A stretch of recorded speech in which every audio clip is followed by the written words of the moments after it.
Uttarakhand express में आपका स्वागत है। आपके साथ मैं हूं नलिनी पांडे। सबसे पहले बात करेंगे बड़ी खबर की। तो केदारनाथ में राहत और बचाव का कार्य पूरा हो गया है। केदारनाथ ऑपरेशन पूरा हो गया है और सीएम पुष्कर सिंह धामी ने इसकी जानकारी भी दे दी है। सीएम ने बताया है कि ऑपरेशन पूरा हो गया है। करीब 12,000 लोगों को केदार घाटी से निकाला गया है। आज मौसम ठीक होने के बाद चिनूक और MI-17 से भी राहत अभियान चलाया गया। फाइनली 31 जुलाई को आई आपदा के बाद आज राहत बचाव कार्य पूरा हो गया है। सीएम पुष्कर सिंह धामी ने इसके लिए प्रधानमंत्री नरेंद्र मोदी और गृह मंत्री अमित शाह का धन्यवाद दिया और केंद्र की मदद के लिए आभार जताया। कल मुख्यमंत्री पुष्कर सिंह धामी खुद केदार घाटी जाएंगे और वहां का जायजा लेंगे। सीएम धामी अफसरों की टीम के साथ केदारनाथ जाएंगे। सीएम ने कहा कि अब पूरा फोकस जल्द से जल्द रूट तैयार करने का और यात्रा को फिर से शुरू करने का है।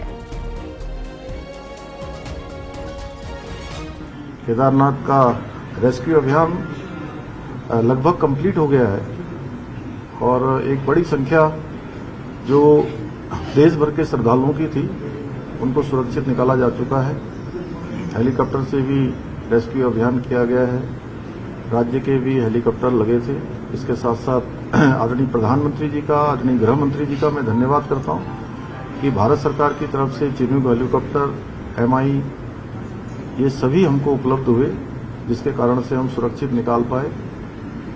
और अब हमारा पूरा फोकस है कि जल्दी से जल्दी जो मार्ग क्षतिग्रस्त हो गया है, पुल क्षतिग्रस्त हो गए हैं, भूस्खलन के कारण से जहां सड़क पूरी तरह से प्रभावित हो गई है, बह गई है, बिजली की लाइनें, पेयजल की लाइनें, दूरसंचार की लाइनें, उनको जल्दी से जल्दी ठीक किया जाए, उनका पुनर्निर्माण का काम किया जाए। तो केदार घाटी में आई आपदा के बाद केदारनाथ यात्रा को लेकर सबसे बड़ी खबर है कि अगले 2 हफ्ते में यात्रा को फिर से शुरू करने की बड़ी तैयारी हो रखी है। सीएम धामी के निर्देश के बाद आज आपदा प्रबंधन सचिव विनोद सुमन, PWD सचिव पंकज पांडे और गढ़वाल कमिश्नर विनय शंकर पांडे ने केदार घाटी का दौरा किया। उसके बाद केदारनाथ यात्रा शुरू करने का मेगा प्लान बनाया गया। अब इसके लिए क्या क्या होने जा रहा है वो आपको हम बता देते हैं। केदारनाथ, गरुड़ चट्टी और लिंचोली के बीच जो पुराना रास्ता था वो इस बार बारिश से प्रभावित नहीं हुआ है, तो उसे वैकल्पिक रास्ते के तौर पर इस्तेमाल करने का प्रस्ताव दिया गया है। इसके साथ ही 10 फोल्डिंग ब्रिज भी तुरंत चिनूक के जरिए केदारनाथ तक भेजे जाएंगे। सोनप्रयाग से गौरीकुंड के बीच अस्थायी रास्ता बनाने के लिए तुरंत काम दिया जा रहा है और हर साइट पर इंजीनियर तैनात किए जा रहे हैं। जंगल चट्टी और घोड़ा पड़ाव समेत कुल 29 साइट्स पर एक साथ कार्य शुरू होगा। हर साइट पर कम से कम 10 मजदूर होंगे और जरूरत पड़ने पर मजदूरों को बढ़ाया भी जाएगा। बिजली की लाइन, पोल और ट्रांसफार्मर को भी तुरंत ठीक करने के लिए काम शुरू हो गया है।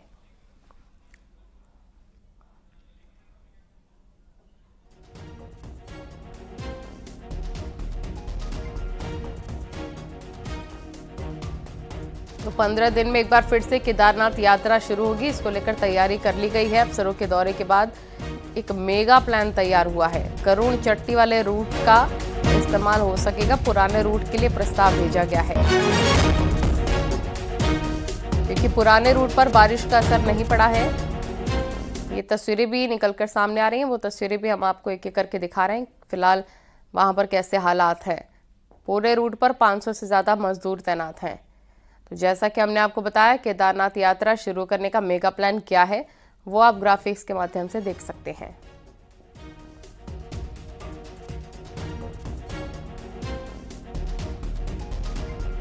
तो केदारनाथ यात्रा को अगले 15 दिन में फिर से शुरू करने की तैयारी है और इसके लिए पुराने रूट का इस्तेमाल हो सकता है क्योंकि जिस रूट से सभी पैदल यात्रा चल रही थी वो पूरी तरीके से बर्बाद हो चुका है। हालात यह हैं कि करीब 70% पैदल रास्ता तबाही के आगोश में है। केदारनाथ यात्रा को अगले 15 दिन में फिर से शुरू करने की तैयारी है। इसके लिए पुराने रूट का इस्तेमाल हो सकता है क्योंकि जिस रूट से अभी पैदल यात्रा चल रही थी वो पूरी तरीके से बर्बाद हो चुका है। हालात ये हैं कि करीब 70% पैदल रास्ता तबाही के आगोश में है।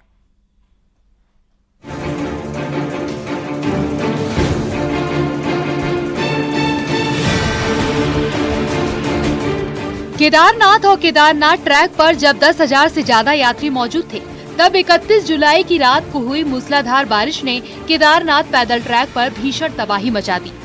गनीमत रही कि वक्त रात का था, वरना दिन के समय हजारों यात्रियों की जान पर बन आती। आपदा के बाद केदारनाथ पहुंचे लोक निर्माण विभाग के इंजीनियरों ने शासन को जो रिपोर्ट भेजी वो इस तबाही को बयान करने के लिए काफी है। रिपोर्ट के मुताबिक 16 किलोमीटर का ये पैदल रास्ता 21 जगह पूरी तरह ध्वस्त हुआ है। ध्वस्त हुए हिस्से की कुल लंबाई 11 किलोमीटर है, यानी करीब 70% रास्ता बर्बाद हो गया। गौरीकुंड में घोड़ा पड़ाव के पास 15 मीटर ट्रैक पूरी तरह वॉश आउट हो गया। जंगल चट्टी के पास 2 जगह रास्ता ध्वस्त हुआ, एक जगह 70 मीटर, दूसरी जगह पर 10 मीटर हिस्सा पूरी तरह खत्म। भीमवली से रामबाड़ा के बीच 4 जगह रास्ता पूरी तरह ध्वस्त हो गया, इसमें 3 पुल भी बह गए। रामबाड़ा से छोटी लिंचोली के बीच 5 जगह रास्ते का नामो निशान मिट गया है। 21 जगहों पे हमारा ट्रैक जो है फुल्ली ब्रीच हो गया है और 2 पैदल पुल हमारे जो है वो पूरी तरह से वॉश आउट हो गए हैं। और कुल अगर लेंथ वाइज देखेंगे तो 16 किलोमीटर के ट्रैक में मोटा मोटा एवरेज 11-12 किलोमीटर का ट्रैक हमारा बुरी तरह से क्षतिग्रस्त हुआ है। लोक निर्माण विभाग अब युद्ध स्तर पर पैदल ट्रैक के निर्माण में जुट गया है। पहली प्राथमिकता 2 फीट चौड़ा ट्रैक तैयार करने की है, ताकि जरूरी सामान पहुंचाने के लिए रास्ता बनाया जा सके। इसमें भी कम से कम 10 दिन का वक्त लग सकता है। इसी रास्ते को बाद में 6 फीट चौड़ा किया जाएगा और इस पूरी प्रक्रिया में कम से कम 40 दिन का समय लगेगा। अब PWD ने सभी डिवीजन के गैंगमैन को केदारनाथ बुला लिया है। फर्स्ट प्रायोरिटी हमारी ये है कि एक ट्रैक 2 फीट का ट्रैक हम ऐसा कर सकें जो एसेंशियल चीज़ों का मूवमेंट और कम्युनिकेशन हो सके, तो उसके बाद ही जो है इस वीक एंड तक हम टोटल मॉनेटरी लॉस असेस कर पाएंगे। केदारनाथ में तबाही सिर्फ यही तक नहीं है। रुद्रप्रयाग से गौरीकुंड के बीच नेशनल हाईवे भी 5 जगह बर्बाद हो चुका है, जिसमें 50 मीटर का हिस्सा ऐसा है जो वॉश आउट हो गया है। सोमवार को PWD सचिव पंकज पांडे ने भी केदारनाथ पहुंचकर नुकसान का जायजा लिया। लिहाजा उम्मीद की जा रही है कि जल्द रास्ता बनकर तैयार किया जाएगा। देहरादून से न्यूज़ 18 के लिए सुनील नवप्रभात की रिपोर्ट।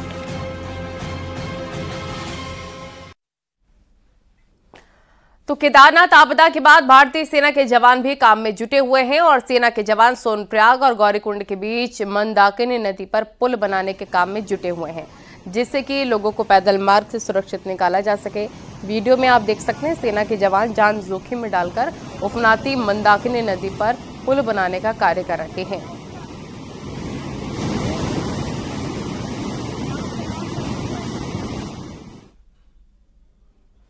तो केदारनाथ घाटी में आई आपदा के बाद हजारों की संख्या में श्रद्धालु अलग अलग जगह पर फंसे हुए थे, जिनका रेस्क्यू करने के लिए भले ही SDRF और पुलिस प्रशासन की टीम लगी हो, लेकिन इन्हीं जवानों और फंसे हुए यात्रियों की मदद करने आर्मी से रिटायर्ड जवान जितेंद्र भी पहुंचे। जितेंद्र केदार घाटी के रामपुर के ही रहने वाले हैं। जितेंद्र ने कई दुर्गम रास्तों से यात्रियों को अपने कंधों पर उठाकर रास्ता पार करवाया है।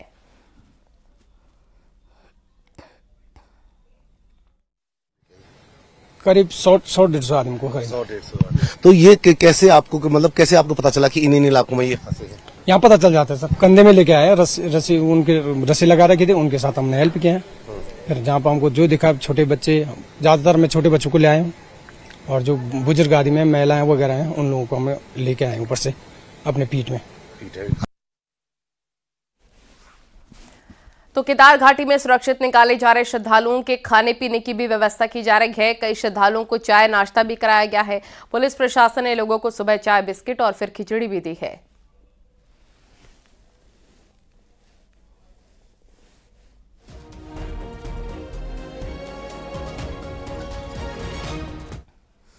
केदार घाटी के ऑपरेशन में स्थानीय लोगों ने प्रशासन की काफी मदद की है। सीएम पुष्कर सिंह धामी ने स्थानीय लोगों के काम की सराहना की। सीएम धामी ने कहा कि स्थानीय लोगों के साथ BKTC के पदाधिकारी, सदस्य के साथ तीर्थ पुरोहित समाज और GMVN के कर्मचारियों ने पूरा सहयोग किया, जिसकी वजह से आपदा की वजह से होने वाले बड़े नुकसान को रोका जा सका। फंसे हुए लोगों ने राहत अभियान के लिए सीएम धामी को धन्यवाद भी दिया है। हम 31 तारीख को बाबा केदारनाथ के वहाँ पहुँच गए थे। तब से लेके आज 5 तारीख है, तब तक वहाँ पे जो भी सुविधा हमें मिली उनका मैं अपने दिल से बहुत ही आभार व्यक्त करता हूँ। बहुत ही अच्छा लगा मेरे को। हम गंगोत्री से केदारनाथ पैदल यात्रा करके केदारनाथ पहुंचे थे। 1 तारीख को वहां पर रास्ते में जो भी वो हुआ आपदा आई, लैंडस्लाइड हुआ, उसके कारण हम नीचे नहीं जा सके। और 4-5 दिन हमने सरकार की व्यवस्था जो थी उसमें हमने अपना बोले हैं, जो हम आए हैं धीरे धीरे करके सब आने लग रहे हैं। पहले भी आ चुके हैं नीचे, जो खतरा था ऊपर, और बहुत ही अच्छा लगा इंतजाम सरकार के द्वारा।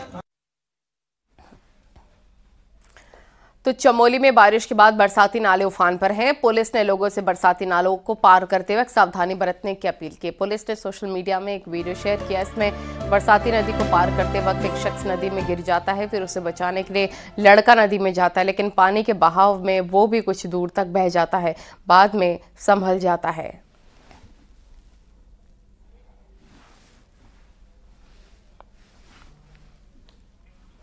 उत्तरकाशी के गंगोत्री धाम में गंगा नदी उफान पर बह रही है। वहीं गंगा नदी के उफान पर आने से गंगोत्री धाम में बने घाट पूरी तरीके से क्षतिग्रस्त हो गए हैं। करीब 17 करोड़ के नुकसान का अनुमान है। गंगोत्री धाम में बड़े बड़े बोल्डर नदी में बह कर आ रहे हैं। गंगोत्री धाम के किनारे आश्रम, भवनों और भागीरथी शिला पर भी खतरा मंडराया हुआ है।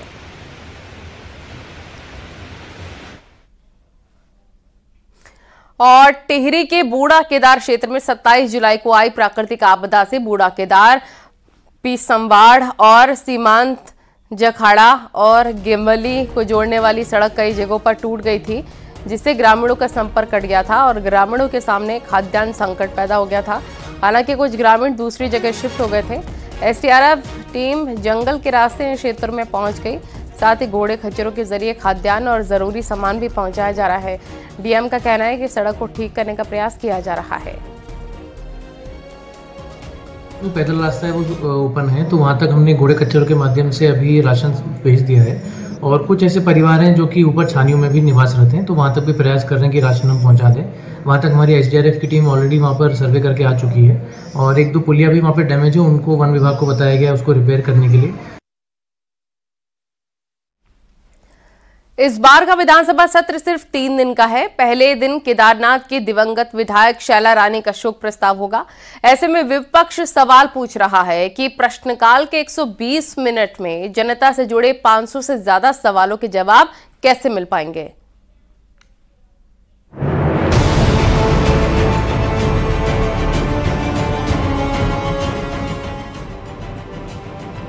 जनता जिन विधायकों को चुनती है वो जनता के सवाल सदन में उठाते हैं, लेकिन जब सदन ही शॉर्ट टर्म हो तो सवालों की लंबी लिस्ट पर जवाब कैसे मिलेगा। गैरसैंण में होने जा रहे सत्र को लेकर यही सवाल विपक्ष ने उठाया है। सवाल है कि जिसे 3 दिन का सदन कहा जा रहा है उसमें काम सिर्फ 2 दिन का होगा। परंपरा के मुताबिक अगर किसी विधायक का निधन हुआ हो तो पहले दिन शोक प्रस्ताव होता है और दिवंगत विधायक को श्रद्धांजलि दी जाती है। ऐसे में इस बार केदारनाथ विधायक शैला रानी को श्रद्धांजलि दी जाएगी। बाकी 2 दिन 1-1 घंटे का प्रश्नकाल होगा, यानी जनता के सवालों के लिए 120 मिनट होंगे। ऐसे में विपक्ष का सवाल है कि 120 मिनट में 500 से ज्यादा सवालों के जवाब कैसे मिलेंगे। और एक रस्म अदायगी भर है, 500 से ज्यादा प्रश्न सदन माननीय विधायकों को अपनी बात कहने का एक मंच। और 2 दिन का सत्र, पहला दिन शोक संवेदना। सदन जनता के चुने प्रतिनिधियों से चलता है और सवाल भी जनता के होते हैं। ऐसे में सरकार के मंत्री और उनके विभागों के 500 से ज्यादा सवालों के जवाब करीब 120 मिनट में कैसे मिलेंगे। संसदीय कार्य मंत्री के मुताबिक सदन में काम को देखते हुए 3 दिन तय किए गए हैं। अब 2 दिन में जितने विभागों के सवाल आ पाएंगे वही संभव है, क्योंकि सदन के लिए जितना काम है उसी को देखते हुए अभी 3 दिन तय किए गए हैं। और जनता का पैसा बर्बाद करने के लिए बिना काम के सदन नहीं चलाया जा सकता। हमारे पास जो बिजनेस है उसके आधार पर हमने सत्र की अवधि तय की है और ये बात ठीक है, प्रश्न बहुत आए होंगे, लेकिन आप ये भी जानते हैं कि एक दिन में आप 20 प्रश्न ज्यादा से ज्यादा लगा सकते हैं जो तारांकित प्रश्न है। उत्तराखंड में एक साल में सदन पूरे 30 दिन भी नहीं चलता। यानी जब पूरे साल में 720 घंटे की सदन की कार्रवाई नहीं होती तो 120 मिनट में 500 से ज्यादा सवालों के जवाब मिलना नामुमकिन है। बात अलग है कि विपक्ष सवालों के जवाब चाहता है और सरकार बेमतलब सदन चलाकर जनता का पैसा बर्बाद नहीं करना चाहती। दीपांकर भट्ट, न्यूज़ 18 देहरादून।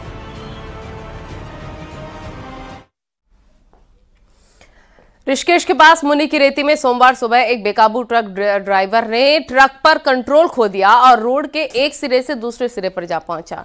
घटना का सीसीटीवी फुटेज सामने आया। पुलिस के अनुसार इस घटना में 5 लोगों को चोटें आई हैं। इनको ऋषिकेश अस्पताल में भर्ती करवाया गया। ट्रक चालक मौके से फरार हो गया है, जिसकी खोजबीन में पुलिस जुट गई है।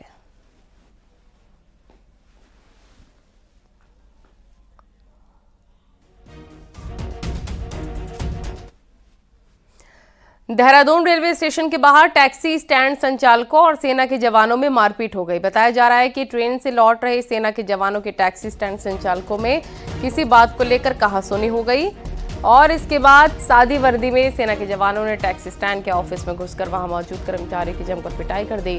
पूरी घटना सीसीटीवी में रिकॉर्ड हो गई। टैक्सी एसोसिएशन द्वारा घटना की रिपोर्ट पुलिस में दर्ज कराई गई है। उधर रेलवे के कैंपस में टैक्सी स्टैंड पर हुए इस बवाल के बाद रेलवे प्रशासन ने टैक्सी एसोसिएशन को नोटिस देकर 7 दिन के भीतर रेलवे कैंपस से पार्किंग और ऑफिस हटाने को कहा है। ये पूरा मामला शनिवार का बताया जा रहा है।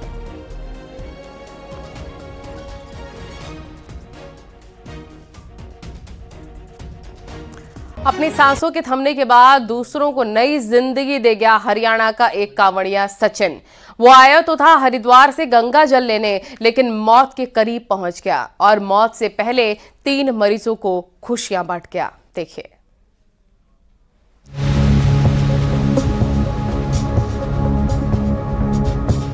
कहते हैं अंगदान महादान होता है और ये ऐसा दान है जिससे किसी जरूरतमंद को एक नया जीवन मिल जाता है और उसकी जिंदगी उन खुशियों से भर जाती है जिसकी वो ना जाने कब से राह तक रहा होता है।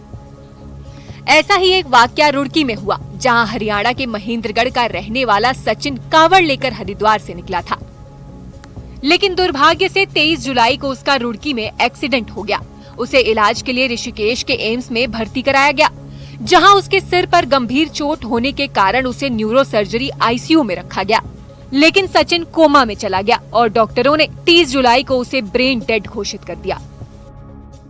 क्योंकि हमारे एम्स हॉस्पिटल में ये सुविधा हो गई है कि जो अगर कोई अपने ऑर्गन्स डोनेट करना चाहता है, उसके ऑर्गन्स डोनेट कर करके हम लोग उसको अलग अलग जगह पे यूटिलाइज किया जा सकता है। जैसे हमारे यहाँ रीनल किडनी की तो सुविधा है, हमारे यहाँ कॉर्निया की सुविधा भी है आज की डेट में, और जैसे अभी लीवर की अभी शुरू नहीं हुई है यहाँ पर, तो लीवर है, पेनक्रियाज है, और भी चीज़ें की जा सकती है दान।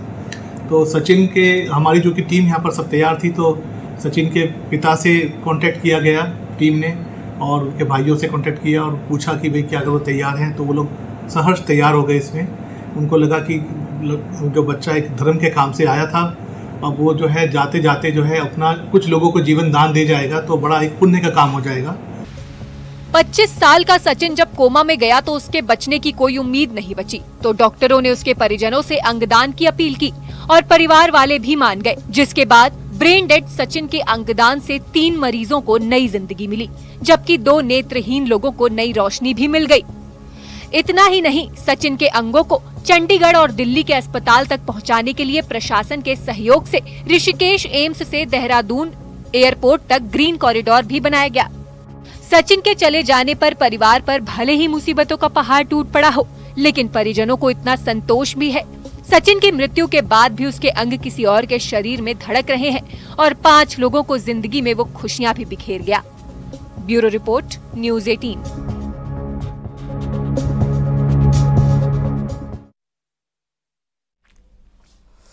ज्योतिर्मठ व्यापार सभा ने नगरपालिका पहुंचकर हंगामा किया। दुकानों का शुल्क बढ़ाने को लेकर व्यापारियों ने हंगामा किया।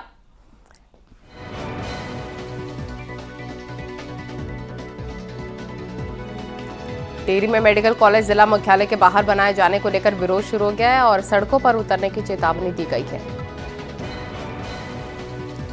बागेश्वर में एनएसयूआई के कार्यकर्ताओं की गिरफ्तारी के विरोध में पिथौरागढ़ में यूथ कांग्रेस ने प्रदर्शन किया, साथ ही सरकार का पुतला भी फूंका।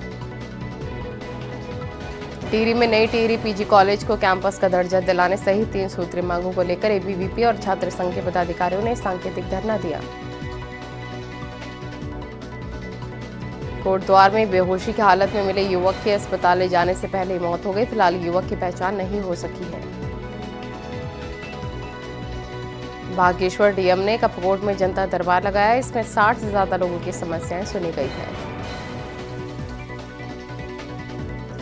कोटद्वार में अवैध खनन के खिलाफ पुलिस की कार्रवाई। पुलिस ने 4 ट्रैक्टर ट्रॉली को सीज किया। उत्तरकाशी में गंगोत्री हाईवे को आवाजाही के लिए फिलहाल खोल दिया गया है, लेकिन नेताला के पास अभी भी भूस्खलन का खतरा बना हुआ है। सावन के सोमवार पर भगवान शिव के मंदिर में भक्तों की भारी भीड़। हरिद्वार के दशेश्वर महादेव मंदिर में सुबह से भक्तों का तांता। अल्मोड़ा के जागेश्वर धाम में भी सावन के तीसरे सोमवार के अवसर पर भक्तों की भारी भीड़। दूर दूर से पहुंचे श्रद्धालुओं ने भगवान शिव का जलाभिषेक किया।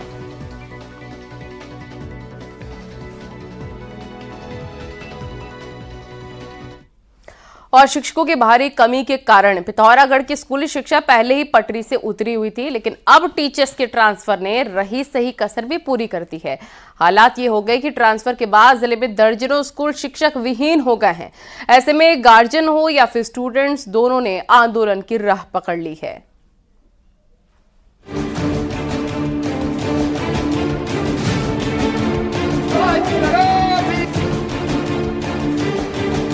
बॉर्डर जिले पिथौरागढ़ में ज्यादातर सरकारी स्कूल राम भरोसे चल रहे हैं। यहाँ स्कूल में ना तो प्रधानाचार्य है और ना ही टीचर। ऐसे में जले में नमक का काम किया है हाल में हुए टीचर्स के ट्रांसफर ने। भारी तादाद में टीचर्स के ट्रांसफर होने से दर्जनों स्कूल एक झटके में शिक्षक विहीन हो गए हैं। ट्रांसफर की मार सबसे ज्यादा दुर्गम इलाकों पर पड़ी है। पहले से टीचर्स की कमी झेल रहे स्कूलों से 157 प्रवक्ता और 201 सहायक अध्यापकों का ट्रांसफर अन्य जिलों में हो गया है, लेकिन हैरानी इस बात की है कि इनके बदले जिले को एक भी टीचर नहीं मिला है। प्रवक्ता संवर्ग में 157 और सहायक अध्यापक 201 स्थानांतरित हुए हैं। दूरस्थ विकास खंडों धारचूला, मुनस्यारी, डीडीहाट, गंगोलीहाट, कनाली छीना के अधिकांश विद्यालयों में 7 या 8 अध्यापकों का स्थानांतरण हो चुका है। इतनी भारी तादाद में टीचर्स के ट्रांसफर यहां तब हुए हैं जब पहले से ही सैकड़ों शिक्षकों के पद यहां खाली पड़े हैं। जिले में प्रवक्ता के 1058 पद मौजूद हैं, जबकि इनके मुकाबले सिर्फ 313 ही प्रवक्ता बचे हैं। कुछ ऐसा ही हाल एलटी का भी है। एलटी में 389 पद खाली हैं। वहीं सहायक अध्यापक के 528 पद खाली हो गए हैं। शिक्षकों की ट्रांसफर होने से दर्जनों स्कूल में पढ़ाई पूरी तरह बंद हो गई है। हालात ये है कि स्टूडेंट्स के साथ ही गार्जियन ने दर्जनों स्कूलों में आंदोलन शुरू कर डाला है। ये आंदोलन इसलिए चला है, यहाँ पे हमारे टीचर जो थे, हमारे पढ़ाने वाले 5 टीचर गए हैं ट्रांसफर होके। तो आजकल हमारी पढ़ाई बिल्कुल नहीं हो रही है। जैसे कि हमारा खाली पीरियड है, सुबह का पीरियड भी खाली जा रहा है और जो बच्चे सर हैं वही पढ़ा रहे हैं और बाकी रोड के साइंस में तो हमारी पढ़ाई नहीं हो रही। शिक्षकों की कमी होने के कारण हमारी पढ़ाई पूरी नहीं हो पा रही है, जिस वजह से हमारे सारे पीरियड पूरे खाली जा रहे हैं और हमारे बोर्ड भी नजदीक आ रहे हैं, जिस वजह से हमारी पढ़ाई पूरी कंप्लीटली कोई कोर्स पूरा हमारा नहीं हुआ है। शिक्षक नहीं होने की सबसे ज्यादा कीमत धारचूला, मुनस्यारी, डीडीहाट, गंगोलीहाट और कनाली छीना ब्लॉक के छात्र चुका रहे हैं। ये सभी इलाके ऐसे हैं जहां छात्रों का भविष्य सिर्फ सरकारी शिक्षा पर टिका है। बावजूद इसके यहाँ की सुध ना तो नेताओं ने ली है और ना ही राजधानी में बैठे अधिकारियों ने। न्यूज़ 18 के लिए पिथौरागढ़ से विजयवर्धन उप्रेती की रिपोर्ट।